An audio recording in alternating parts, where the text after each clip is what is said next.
I'm John Muir. I'm director, or was director of the program. The program officially ended as far as the funding was concerned at the end of January. And now we are actually looking for ways to scale up the data center and continue the progress of the project. So without further ado, I'm going to hand directly over to Valtrap, who will introduce. Yes, okay. So yeah, thanks a lot to Connie for helping us to get such an expert from London. So, today the topic is on connected vehicles accelerator. So many of our stakeholders ask, what is it actually? So I think this it sounds very technical, but basically we understand that it's about this creating this connected intelligence platform for IoT data and other forms of data to have everything in one place. And so connected vehicles in this context, I understand means any kind of vehicle that you can put a sensor on, right? It's not only, it could be private and public vehicles. Yeah. So, and also, of course, the GTFS standard is something we have discussed in some earlier seminars. And so how it works is Glenn Hoskins, our speaker for today from London. He's a senior engineering manager with TIBCO. He will give maybe introduce us to this topic for around 20 minutes or so. And then it's open for question and answers. And I see that my colleague Andrew Pickford is also here. I think he has already prepared a couple of questions, so he will take over after your introduction. Yeah, and we try to keep it quite informal and also quite interactive. So let's see how it goes. Yeah. Okay, over to you then, Glenn. Okay, thanks you. Thanks for joining. Yeah, thanks. Good afternoon, good morning from the UK. I'm a senior engineering manager in the Accelerators group at TIBCO. So we're a software vendor and we sell a variety of packages. Streaming analytics and real-time data science is one of our core competencies. So in the Accelerators group, what we do is we build little applications on top of the core software that TIBCO sell, and we give it away for free. It's open source. It's available on the TIBCO community. And what we're going to look at today is one called the Connected Vehicles Accelerator. And what this is looking to do is gather intelligence from moving vehicles as they're moving around a network and try to predict what's happening in the network and gain an overview of what's going to be going on. This is an example of what's called a digital twin. So you're modeling a real life environment and you're taking it all into memory, and then you're trying to do logic and analytics on it. So quick disclaimer. Usual TIBCO disclaimers in here. You're not expected to read all that. No. Yeah, there's a lot there. This would be 20 minutes just reading the disclaimers. So we'll talk a little bit about a couple of trends, some challenges and opportunities, what the Connected Vehicles Accelerator is, the value drivers. We have a case study, which is NS, which is Nederlands Spoorwegen, which is the Dutch railway. They were the original customer that we worked with in this area a few years ago. And then I'm going to do a little demo with a couple of use cases that we have a look at.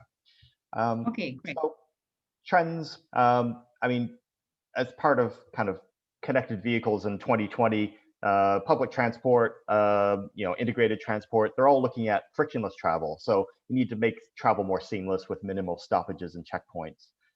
Manifests in many ways with, mobility hubs, multimodal transport. So this could be a combination of public transport with Ubers, for example, to do that last mile from your train station. Platforms for ticketless travel and innovations in micro mobility and last mile. Digital identity is quite important these days in modern era, using digital technology to increase throughput, improve security, and help drive that better experience for the users. Customer experience is always important, and these agencies are looking to put more emphasis on that over time. So put the customer's needs front and center, give them better tools for planning their own personal journeys, and making their lives a bit more simpler. Innovation as well, and they're looking at using accelerators for this, and I think accelerators in a different terminology than we use it at TIBCO, but tapping into expertise in other domains to be able to build coalitions with those other domains as well. So, for example, autonomous vehicles, connected vehicle technologies, mileage-based pricing, and much more.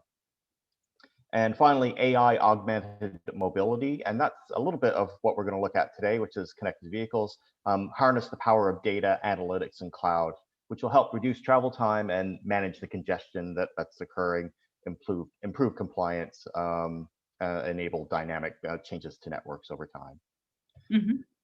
So in public transport, I mean, there's a variety of challenges that you're looking at here. In particularly older type railways or older type public transport networks, you often have a lot of backward facing systems with many different silos. So you have no holistic view of what's going on inside of the network. If you do have a unified view, it's often stale with batch oriented feeds instead of real-time feeds. And the data is in the wrong place at the wrong time. So if you only have the data at the end of a day of what happened during that day, it's too late to actually take corrective action. There's a challenge getting that data to the right people. And then when things go wrong, it's always a surprise because you're not able to have a look at what's going on and try to predict what's going to happen. And that's difficulty to predict future state. So there's opportunities here as well. Vehicles in this modern area, they're highly instrumented. They send thousands and thousands of data points a second in most cases.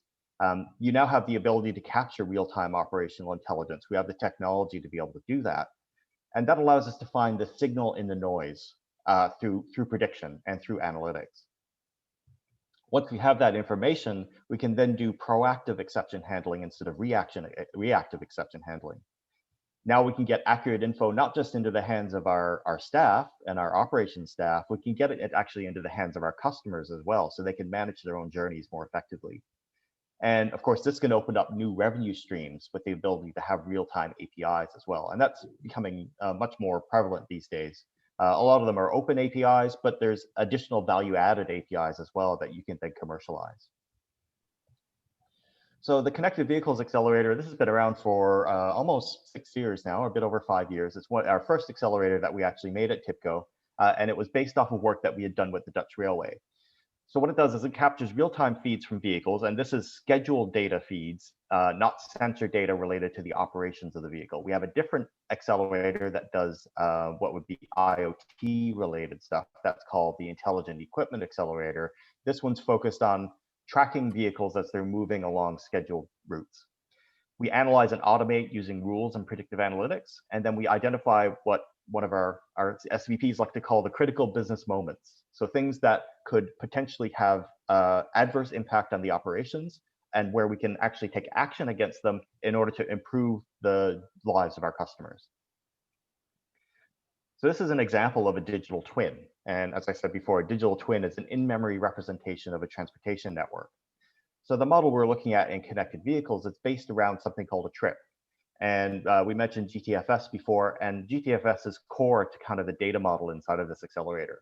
So a trip is a core concept within GTFS, which is General Transit Feed Specification. To go along with that, we have a series of resources that influence the execution of that trip. That could be passengers or cargo, depending on whether you're a public transport provider or a logistics provider. It could be crew, it could be the vehicles themselves. In addition to that, we have the processes that go around that trip. So things like loading of vehicles, unloading of vehicles, maintenance, and what have you. So all of these things influence the execution of the trip, and what we're looking to do is capture information from all these different sources, identify any deviations, and then evaluate the impacts. Once we're able to do that, then what we can do is advise and take action in response to it, and we can do that in a more proactive manner. So at the heart of this, we have the Connected Vehicles Accelerator, and we're receiving feeds from a variety of different types of systems. So these could be static feeds, or they could be dynamic feeds. They could be the planning system, crew management, fleet management, engineering, could be tickets and sales, so you know loading, cargo and manifest, and operations. Then we're looking to capture real-time telemetry from various sources as well. That's these resources and processes that we've talked about. In the case of GTFS, there's a static data model called GTFS, but there's a dynamic one called GTFS-RT. So the positions of the vehicles and the current scheduled time for those vehicles are passed across the GTFS-RT using a 10-second interval. So now we're getting real-time streaming data. We also might want to capture third-party information as well, like weather, traffic, social information, people complaining on Twitter, for example, that your trains are late. We can do sentiment analysis on that kind of data and then be able to proactively address those issues with the customer. Once we can do that, we can then take automated actions. We can make cases for people to actually do work within BPM systems. We can publish advisories to customers, and we can publish alerts. So this is getting a bit techy here, but the functional components inside of the accelerator are based around 4 different domains. One is what's called the event manager. That's basically the logic that runs the rules and the predictive analytics. All of the data gets fed into the event manager, and it contains the in-memory digital twin. We have a component that does operational analytics and alerting. This is the in-memory data model that allows us to feed into live dashboards. And then we can view these dependencies and user configured rules inside of those dashboards. We have a component for building data models using data science components, and that product is called TIBCO Data Science. So we can do things like build predictive models to determine when trips are going to arrive at given stops based on historical data, use things like random forest models and time series models. And then finally, we have an interactive analytics component, and this is the dashboard that we're going to use to actually view the data that's working in it. Mm-hmm. That's what the architecture looked like. I'm not going to go through that because it's probably going to be too detailed, but this is how all these things kind of hang together. There's little integration points between all of them. So why do you want to do this? So of course, digital twin is now your single source of truth. Your in-memory network model is timely and accurate. You have fast access through integration, and that's reducing your data silos and the amount of effort required to integrate that data.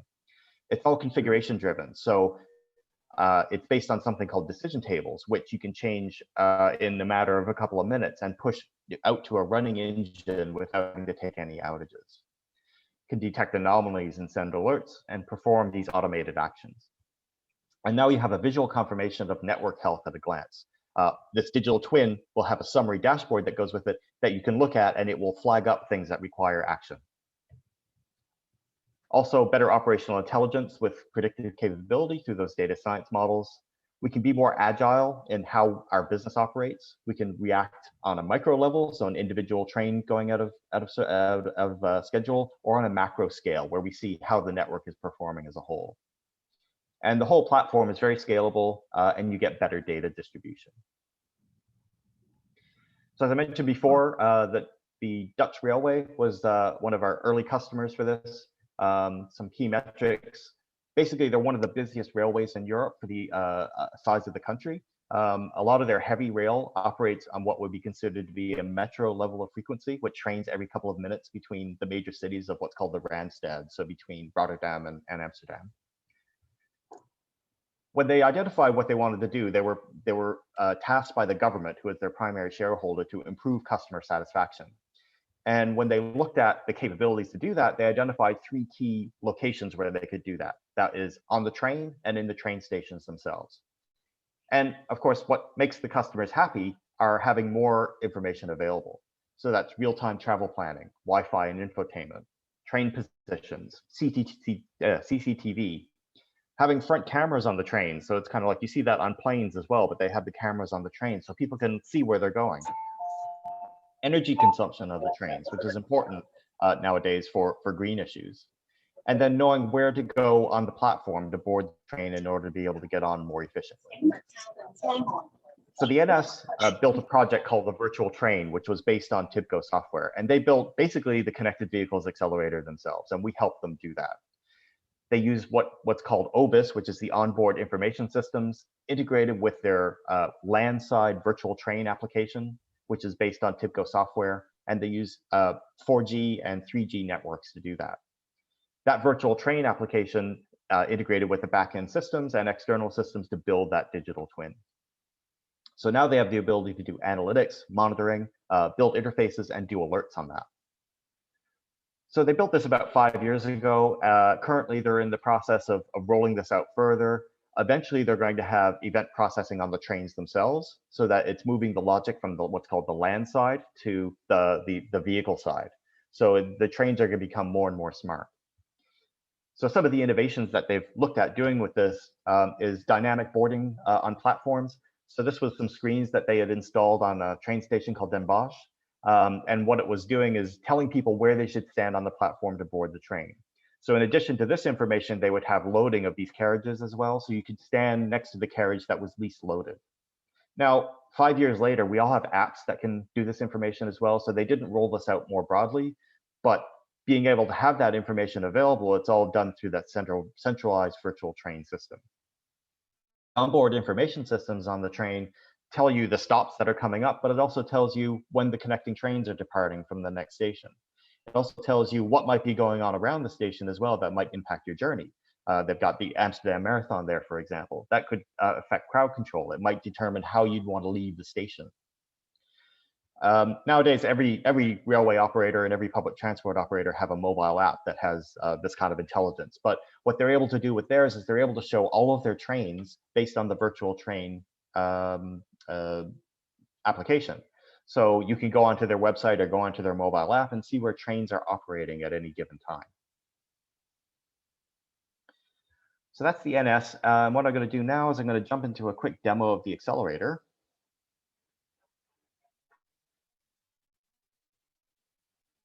If I can find my. If you, just for everybody, anybody, if you have any questions already, please feel free to put them in the chat. We can get back to them later.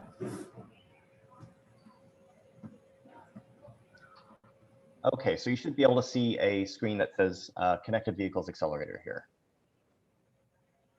So what we're looking at here, so Connected Vehicles Accelerator has a couple of different what we call skins or demonstrations inside of it. One of them is public transport related, and this is, again, it's the Netherlands because this is where the data came from. So we have, within this, we have a GTFS set of data that manages a set of trips with a series of stops for those trips. But we've also enhanced the GTFS model with what would come from third-party systems, like the planning and operations system, the crew management system, the system that does maintenance on the train. So we know a bit more than what we would get from the GTFS standard. What I'm going to do is I'm going to go ahead and run a simulation here. We will be able to see what happens. We have a number of use cases in the Accelerator. Glenn, excuse me, can you all see the screen? No, I cannot see. Can you see the screen? No, we can't. Nothing at all. Oh, sorry about that. Hold on, let me try this again. Yeah, I think we can. Yeah, all right. Okay, so yeah, thank you. Yeah. Okay. Now we can. Now it's, yeah. Thank you. Okay, sorry. Yeah. So what I'm going to do is I'm going to run just a very simple example. It'll be what's called a single short trip with multiple train sets. So we'll be able to see one trip traveling through the system. So now we have the trip has been scheduled in the system. It's showed up on the system here. It's going to start at, let's drill 2058. So in a couple of minutes, the simulation will reach the time and the train will depart from Maastricht and it's traveling to Eindhoven. So we can see the train has now arrived on the platform and it's now departed on its way to the first stop. So we have a series of times here. The left column is arrival time. The right column is departure time. The first row in those is the schedule time. The second is an estimated time, and then the third is the actual. So you see the ones that we haven't arrived yet don't have actuals. Everything in this one is going to go happily, so all the delays are going to be 0 or close to 0 for this one. And as the train goes through, we'll be able to track it as it moves. We'll be able to see what time it's arriving at, and we'll be able to see whether or not it's adhering to its schedule. So in addition to this, we also have intelligence about the vehicle itself and how many people are on the vehicle. This is what's called a two train set vehicle. So it's multiple coaches that are joined together. And we can see how the loading is distributed amongst the different compartments on that train. So if you were a passenger, for example, you'd know where to stand on the platform in order to be able to find yourself a seat on the train without having to hunt around for it. Now, the benefit to NS as well with this is that when customers know where to get on the train more quickly, it also allows them to dispatch the trains more quickly. And one of the things they were tasked with was being able to run even more frequent trains on this very highly congested bit of track that they had in the Randstad. So that's called the happy path. What I'm going to do now is I'll run another simulation that shows what happens when things are going awry. So let's see, we'll do one of these delayed ones. Yeah, so this is a return short trip where the train is going to go slower than it's actually expected to. So in this case, we have what's called a block sequence. So you have two trips, you have one train that operates the two trips one after the other. So this is where the intelligence of the accelerator is going to come into value. So our first trip is going to depart at 6:02, which should pop up here shortly. And there we go, we're going to head off. And if I drill down and have a look at this one,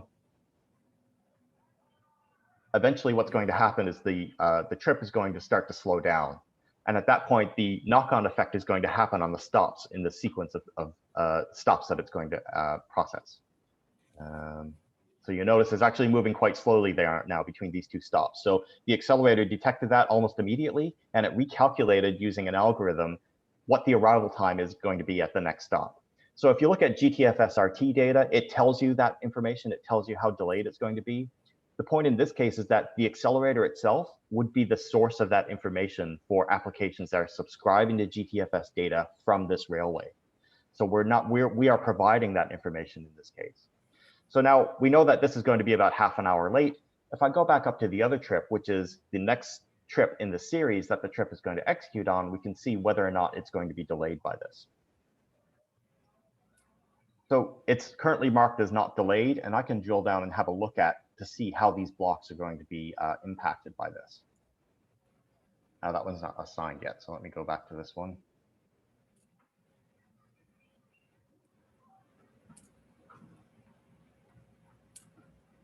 So the block is a series of, oh, I don't have my block.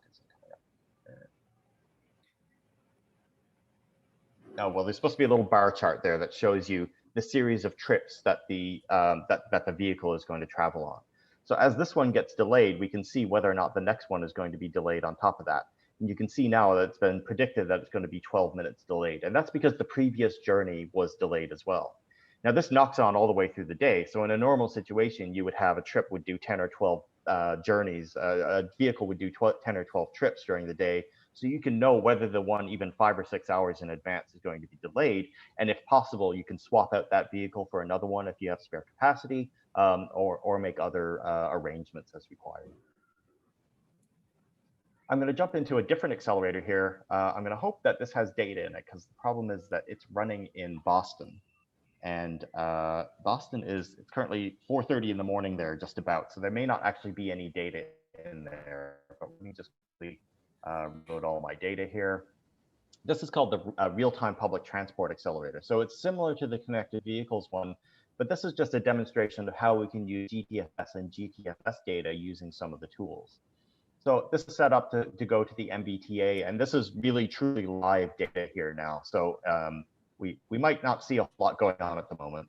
There's more than there was before when we looked, but we can see these are the actual vehicles that are currently in Boston.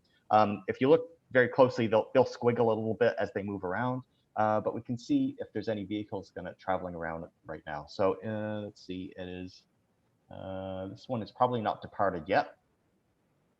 Oh, it has departed. So we can see the position of the vehicle here, which is this purple arrow. That's the direction it's traveling in. And we can actually see it's not on the route that it's supposed to be on. So I think the driver might have got lost there. And we can see the sequence of stops, again, very similar to the connected vehicles accelerator. And we can see the real-time view of the arrivals and departures for that particular train, bus in this case. We can also take a stops view as well. And we can say, look at my favorite one, which is 77 Massachusetts Avenue. We can look at the live arrivals and departures information for that stop and where the currently inbound trips are into that particular stop. And again, this is all GTFS and GTFS RT based. The nice thing about this accelerator is we can swap it out for other different providers. So I've started one, and I can't guarantee this one is running because I just started this one, but it is for Brisbane as well. So it's the exact same accelerator. Let's do this, reload all data. And hopefully Brisbane will be a bit more active because we're a lot closer to your time zone there. And if we go over to trips, it's the exact same dashboard. All that's changed is the sources of the data. So we pulled the GTFS data and the GTFS RT data now from the Brisbane provider. And now we can see there's a lot more stuff going on here. So if I just pick this one, we can view this trip. And we can see this one's got a little bit of delays on it. The information provided by these transport agencies varies. So in this case, we don't know which stop they've passed already. because it's not provided that information. But we can see right now that we're currently approaching probably the Holland Park stop there. Okay. And again, both of these accelerators, they're available on TIBCO community to download. The caveat being you need the underlying TIBCO software to be able to run them. But we can do trial license. Sorry, again, could you repeat that? I didn't catch that. What do you need to access this data? So this accelerator, which is the simpler one of the two, requires two pieces of TIBCO software. So there's one called TIBCO Streaming, one called TIBCO Spotfire. You can do trial licenses if you go onto the TIBCO website. Once you've installed those two pieces of software, you go to TIBCO community and download what's called the Real-Time Public Transportation Accelerator. We have a community website. Let me just pull that up. Okay. And you can actually download the source code of this that runs on top of it. Real-time public transport. Very interesting, yeah. And that's right here on our TIBCO community website. Okay. Yeah. TIBCO community website. Okay, great. Yeah, so community.tibco.com. And then if you search for real-time public transportation or connected vehicles is the other one, you then take you to the relevant page here. And you just click the try now, downloads a zip. There's instructions inside of the zip that tells you how to get up and running. I'll warn you that the connected vehicles is significantly more complicated than real-time public transport. So I'd suggest if you wanted to play with it, go with this one first. It's a good starting point. Okay, great. That's very interesting, really. Yeah, I'm sure we have a lot of questions. Is Andrew, are you still here? Yes, I don't know. Okay, maybe would you like to start off maybe with one or two questions? Sure, yes. Hi, Glenn. The examples you've given focus on a single mode. For example, the Dutch rail application, there was one data owner. And just to clarify your scope, your role then was to aggregate data from within from multiple data sources within a single entity. Is that true? Is that really what it is? That's correct. Okay. So they wanted to build their own digital twin of their own network. In the Netherlands in particular, the OV API, which is the public transportation information provider, they do GTFS data for the entire country. So it is possible to actually point at that. I don't do it very often because it's a massive amount of data. But this real-time public transport, we can point it at OV API, and then you get multi-mode, multi-operator view of the data. Yeah. So looking outside the kind of silo of a mode, I mean, that's the word we use in Hong Kong, then there's obviously an opportunity to both merge public data and private data sources. So for example, Spoorveen, for example, could actually request, I assume, you to import data from mobile network operators to look at how you overlay user behavior against train movements, for example, to look at real occupancy as opposed to booked seats. Is that within your capacity also to do that? Yeah, absolutely. So if you recall back in the presentation, we had multiple sources of internal data, but also things like weather and traffic and social that could extend to mobile data as well. And in fact, that is how they do the occupancy on their trains. They don't use mobile data, but what they use is the Wi-Fi information from the Wi-Fi servers on the train. And even if you're not actively connected to the Wi-Fi system, they're able to passively identify your mobile on the train based on that. So that's the proxy that they're using to do occupancy. So if you look at the development of a digital twin, which is like a digital replica of whatever you want it to be, infrastructure, services, then what application do you envisage for that? For example, could you do resilience testing? Could you do policy advisory, for example? Could you, for example, hypothetically expand capacity and maybe look at the response of that capacity? So you're building in willingness to pay and other survey data. So how far do you take your models, your digital models in that case? Yeah, so this is the value of the digital twin. So you need to have good data and you need to have accessible data in order to build what we call higher order rules or higher order services on top of it. So the value of the TIBCO platform is that it's not a public transportation platform. It's actually an analytics and a streaming analytics and a real-time data platform. So once you have your digital twin in memory, you're not constrained in what you can actually build on it. You can build all kinds of models that would do, say, predicting behavior, for example, not just predicting occupancy or predicting vehicle travel time, but it could be peaks and troughs during the day based on historical data of holidays or things like that. And if you've got the basically the value of the TIBCO platform is it gives the information so that you can hire smart people to build good models on top of it. And the sky is the limit, really.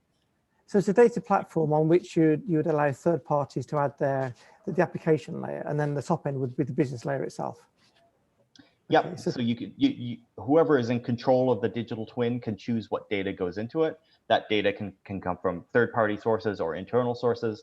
And then you can actually expose the data using public APIs. We have products to be able to do that as well. So third parties can then access your own data on that digital twin, given correct permissions, and build their own models on top of it as well. So if the MTR wanted to have a digital twin, then say the other agencies in Hong Kong who operate the buses could interface with those APIs and be able to do their own predictions of bus arrivals and traffic based on the traveling of the MTR. Yeah, I guess we need a lot of historic data on congestion and other data for that. So thank you. Actually, that helps clarify in my mind. So maybe we'll try to, we'd like to open up questions to. Yeah, that's yes, the digital twin. I mean, that's interesting. I only knew this from kind of buildings and things like that. I didn't know there were digital twins for transport networks, but of course, it's, yeah. Is there any other question from the audience, perhaps? I see we have quite a few of our technical stakeholders here joining us today. Can I invite some questions, please? If you want to ask a question directly, please unmute yourself and just ask the question. Or no question. John had a question about, does the data also monitoring signaling systems and condition of the rails and other possible causes of delay? So in many cases, in the Netherlands in particular, there's the rail operator is a different, the train operator is one company, that's NS. The owner of the tracks is another company called ProRail. Both of them are TIBCO customers, but they do different things with it. So for monitoring signal systems and condition of rails, that's more of an IoT use case. So we'd use a different accelerator for that called intelligent equipment, but we can capture telemetry from those to look at whether or not the sensors are working correctly. I wouldn't use this particular accelerator, which is about the moving vehicles, but I would consider using that one. Mm-hmm. Right. Okay. Thank you for that. Another example of data that we've done is take, so when a train is moving around, to get the most accurate data about where it's located, they have two different types of GPS sensors on them. One is a high accuracy, one is a low accuracy, but they take readings at different frequencies. They also use trackside sensors called balises, and as the train passes the balise, they know where it is. So for example, if a train is in a tunnel, the GPS isn't going to work anymore, so they need to use the balises to do the location. So now you have got all kinds of different conflicting information about where a train is, so they have an algorithm to look at that and decide what the most accurate location of the train is based on the different data points that they have. And that's done using TIBCO software as well. Mm-hmm. Okay, there's another question here from Terence. How do you see the evolution of GTFS data format and its adoption by other vehicle manufacturers and operators, and the role that it will play in the AVs? Yeah, that's interesting. So GTFS is primarily, you have to understand that GTFS is about operating to a schedule. So if you have, say, dynamically generated schedules, which is AV, I assume, is autonomous vehicles. If you think about, say, Uber trips, for example, when an Uber is dispatched, that's actually a trip, right? So the Uber starts with where it's currently located, it goes to where the customer is, and then it goes to where the customer wants to go. And you can dynamically create those trips within the system. And in fact, I have another demo of that within connected vehicles that we use for logistics, for example. At the start of the day, it dynamically generates a series of routes for the delivery vehicle to go to, and it uses a route planning application to do that. It uses something called TIBCO Geoanalytics. And that's the same thing as going onto Google Maps or Bing Maps and saying, give me the directions to go to A, B, and C.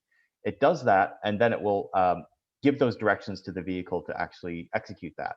And because this is all running on connected vehicles, GTFS is now being applied within a logistics concept. So it's extendable to different industries. Yes, thank you. How, if you think about, I mean, have you, I don't know, maybe Connie can answer this question.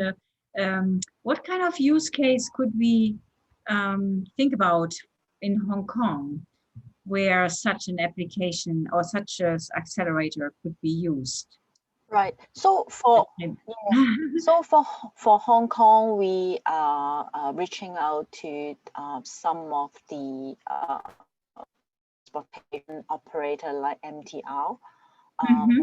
So I cannot really share to you guys. No, I understand. For the details, but yeah, definitely. Apart from Hong Kong, we do have the cases in Australia, as Glenn shared. So that's the situation in Asia for now. Yeah. Okay. We have cases of looking at road vehicle congestion. So not just public transport, but actually road management also. We have some use cases of that in Singapore as well as in Australia. Glenn, most of the data you're collecting, I guess, is anonymized at source, isn't it? It's either collected from the roadside, if you're doing simple traffic counting.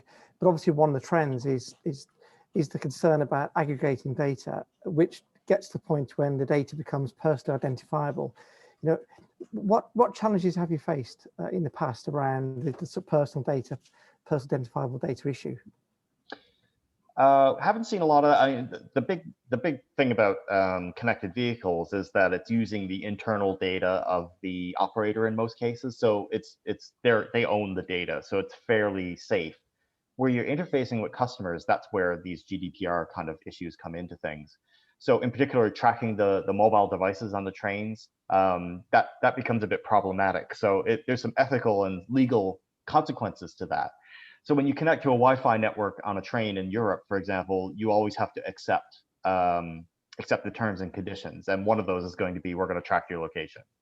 So and then how they manage that data, I don't believe they store your personal information for that to a level where it's personally identifiable. It's used solely for the point of being able to just kind of monitor the performance of the Wi-Fi network and monitor the congestion on the train itself. So they don't, say, record your personal device information.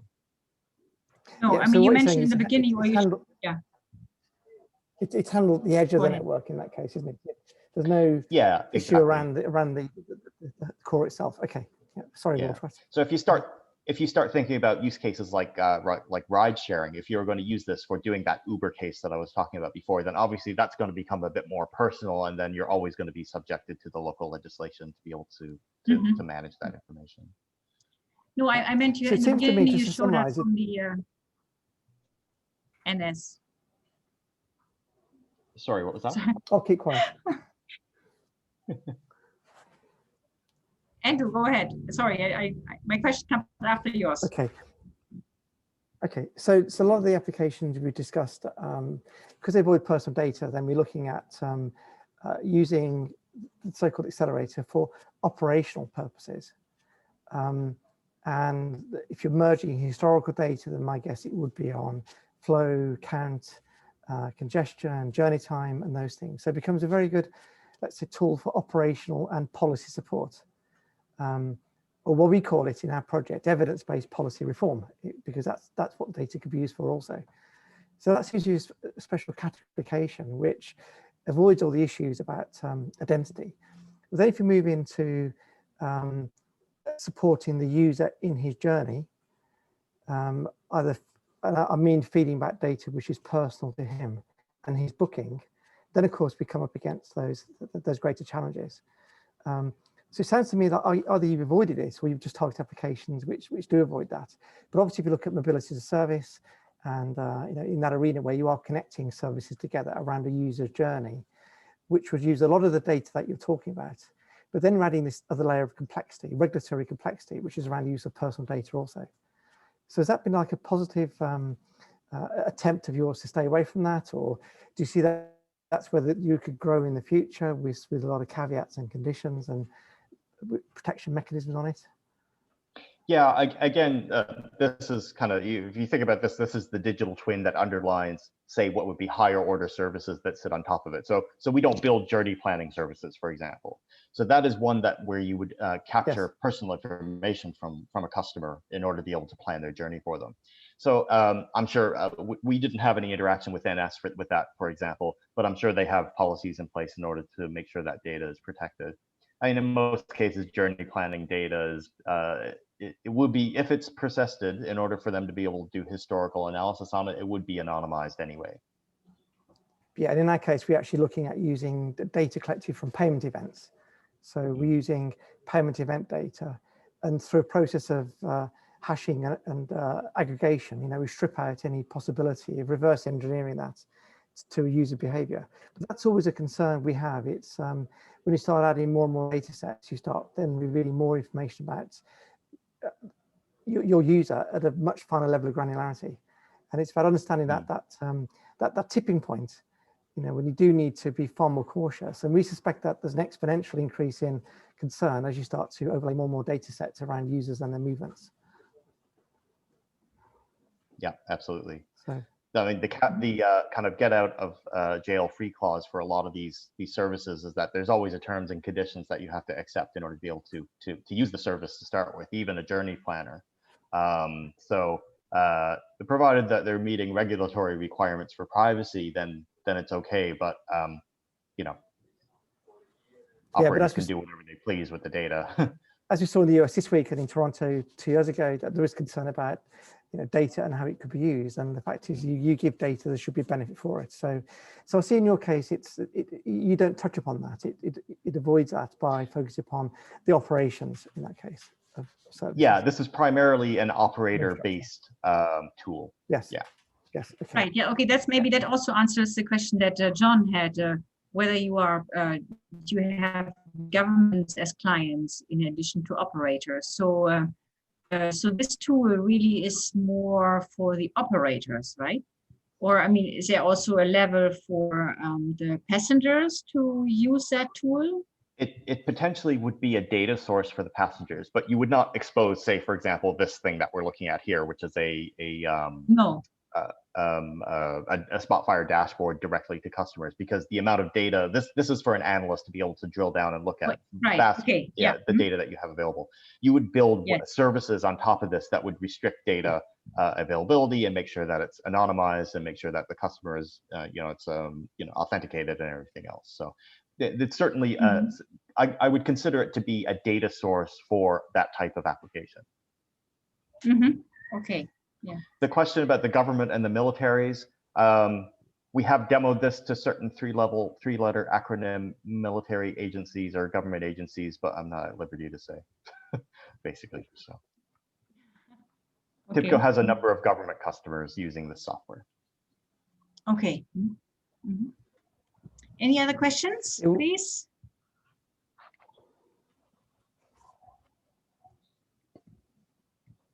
So how, let's say you have a smart Amsterdam, I mean, the Netherlands is one of our, I mean, we have in our global city research, we have also looked at Amsterdam, and it's a very highly, Netherlands is highly connected. As you mentioned, the NS network is in a way like our MTR network, is very frequently running trains and so on.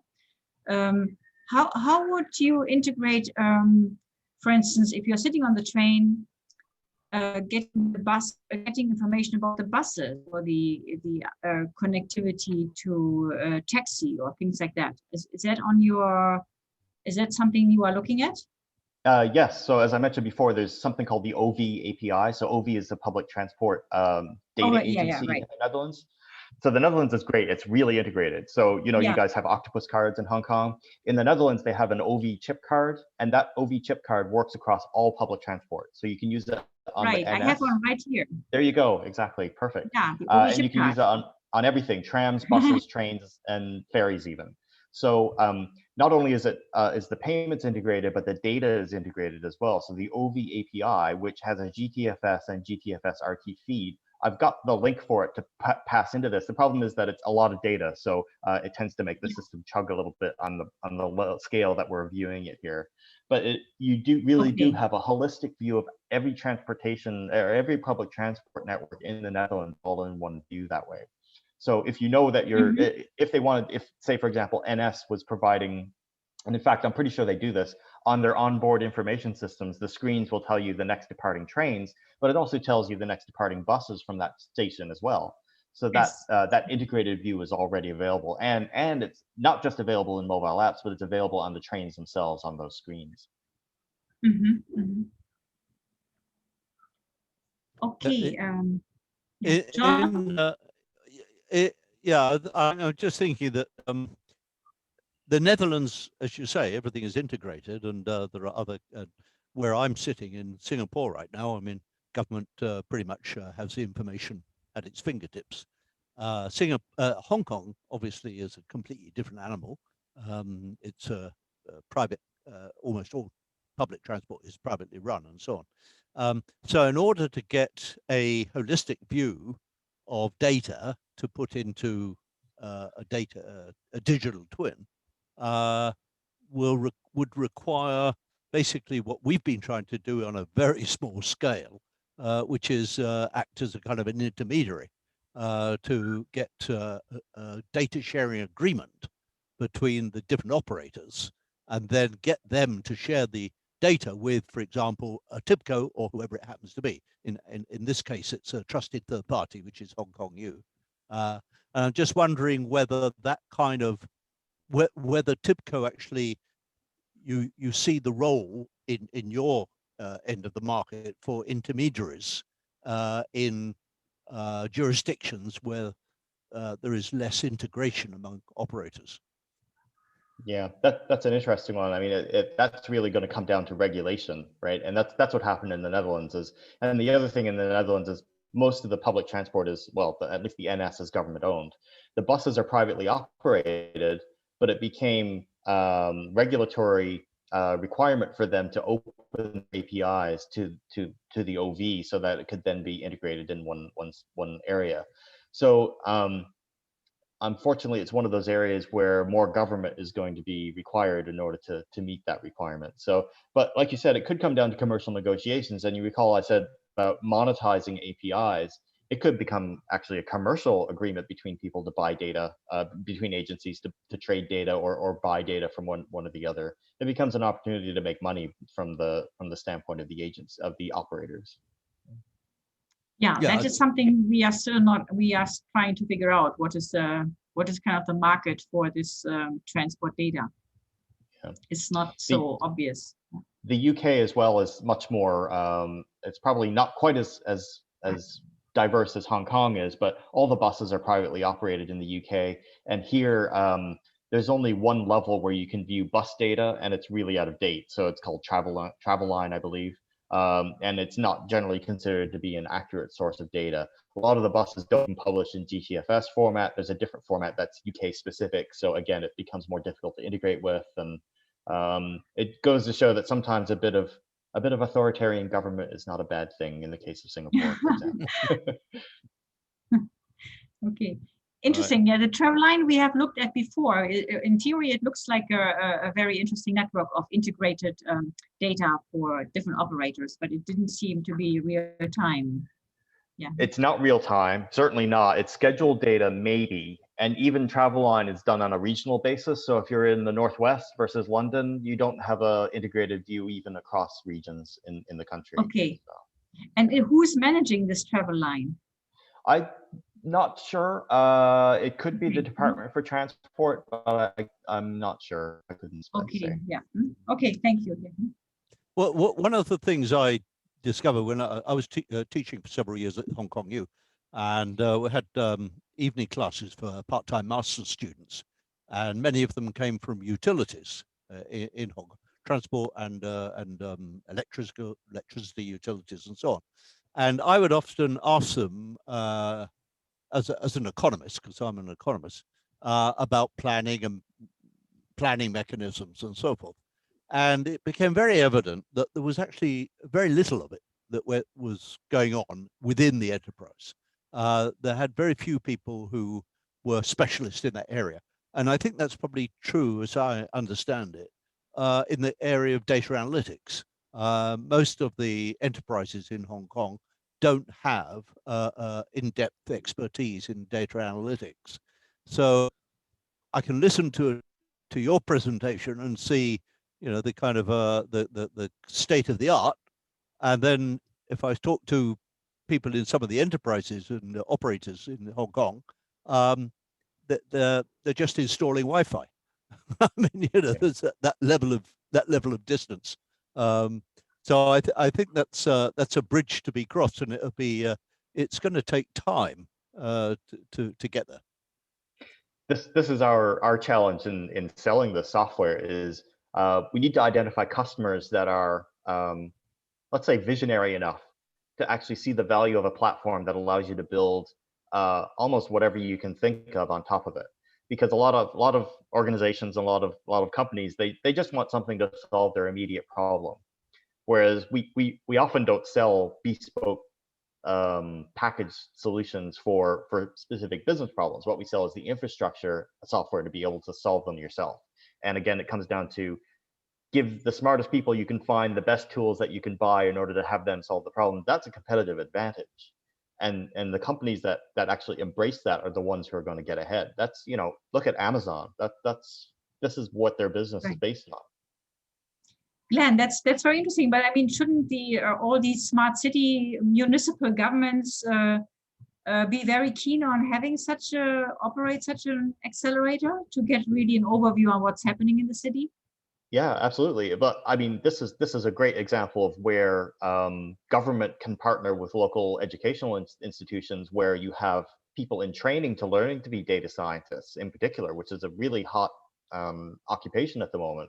If you can get data scientists who are training, get them some data that they can actually do their analytics on and learn how to do data science, not only does the government and the public transport agencies benefit from that, but those data scientists in training benefit from it as well. It makes them more marketable because they get to work on real data and work on real products, real projects. I think there's certainly scope there for some public educational partnership.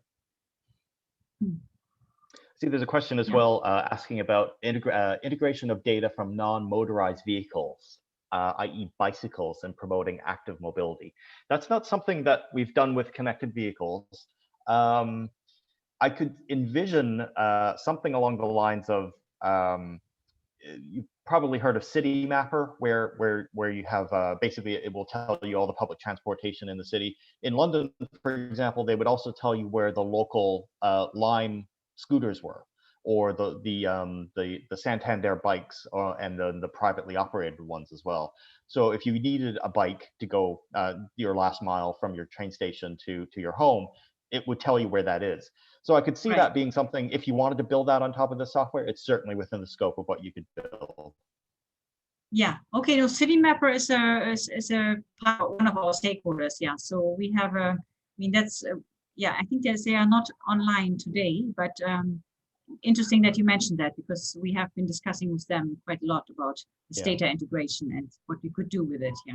They're pretty interesting because they'll have different services for different cities, and they'll have different layers of data that they provide. So yeah, it's a well done service. Yes, I think so too. And it's getting better. They have all kind of new better versions and new things to add all the time. Yeah. Okay. Any final question from the audience? They are all high today. There are so many people hiding. I see. I mean, I see so many. I don't want to provoke anybody directly here, but I know it's late in the day for you guys, and you just want to have dinner. Right. So. Yeah, right. But maybe Barry, are you there? And Professor KF from the City University, our IoT specialist. No, if not, never mind. But if you ever want to do an IoT one, I've got a whole other set of demonstrations I can do about that one as well. So. Okay. IoT in manufacturing is an area that we do quite a bit of work with, in high-tech manufacturing as well. You mentioned energy networks. We do a fair bit of monitoring in energy networks. I've got an example of that. Oil and gas, drilling. Yeah. Well, energy is of course also related to transport. If you think of the whole charging infrastructure and mapping of the availability of energy sources and things like that. Yeah. Charging points, for example, EV charging Yes. points. Currently, one of our initiatives in TIBCO is to be more environmentally conscious. So connected vehicles is somewhat further down the list of things to do, but we want to bring in things like looking at electric vehicle charging points and being able to compute range on that, and also being able to compute carbon emissions for journeys Yes. as well. So we do a fair bit of logistics planning using connected vehicles, and another accelerator we call continuous supply chain. So being able to calculate routes based on where vehicles have to deliver. Right now it's being done on constraints like time and distance, but what if we wanted to add carbon emissions as well as another constraint? So that's something that we'll probably do very soon. That's very interesting, John. That's something interesting for you. Well, I was just going to say that's something that perhaps we can talk about maybe even offline, because one of the projects that we are talking about with some potential partners is exactly that area, about the electrification of vehicles, decarbonization, the location of charging points, the monitoring of emission levels to identify the particular black spots, and so on. So maybe offline we can talk about that a bit more. Yeah. Sure. Okay, then we are nearly at the end of our 1 hour seminar. It was very interesting. Thank you so much, Glenn. It's really amazing to learn about all these tools and what is available. And the question is always, how do you put it all together in the context of a city so that everybody can actually use it? And yeah, that's it was very insightful. Thank you so much. And thank you for inviting I'm sure me. we will Thanks for all continue the great questions as well. Yes, and I'm sure there will be more questions, because as we are still at the early stages of creating that data trust for Hong Kong, where all the different sources of mobility data come together. So I'm sure we will be in touch in the coming months, coming weeks. Yeah. Thank you very much again. Yeah. Thank you. And thank you, everybody. Thank you very much to everybody who joined. And thank you, Glenn. I think we can probably get back to, yeah. Okay. Everybody. So if you have any questions, we will get back to you through Connie or directly to you. Yeah, right? either or, it's fine. Yes. Great. Yeah. Okay. Great. Thank you. Bye. Okay. Bye-bye. Yeah, Thank thank you. you. Bye-bye. Bye-bye.